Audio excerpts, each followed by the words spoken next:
Now talking about the classification of check, which was mentioned under the definition of check also. There are two classification of checks. One is truncated check, the other is electronic check.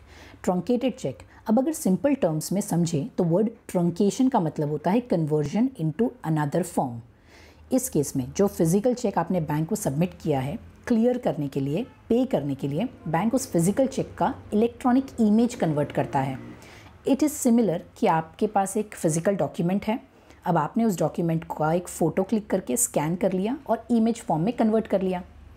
अब बच्चों, पहले process ऐसा होता था bank में कि आपने एक चेक बैंक में सबमिट किया, बैंक उसे एक्सेप्ट करता, कलेक्टिंग बैंक का एक रिप्रेजेंटेटिव वो चेक लेकर फिजिकली पेइंग बैंक में जाता, डिपॉजिट करता। अब पेइंग बैंक के पास जब चेक रिसीव होगा वो उसे प्रोसेस करेगा और फिर पेमेंट आपके बैंक अकाउंट में रिलीज़ होगा।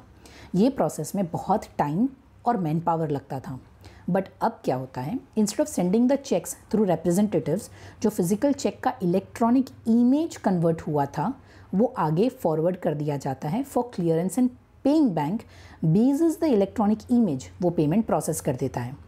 Original cheques are cancelled and kept at the collecting banks record. अब इस एंटायर प्रोसेस को CTS भी कहते हैं, which is cheque truncation system. इसी को ही ट्रंकेटेड चेक कहते हैं।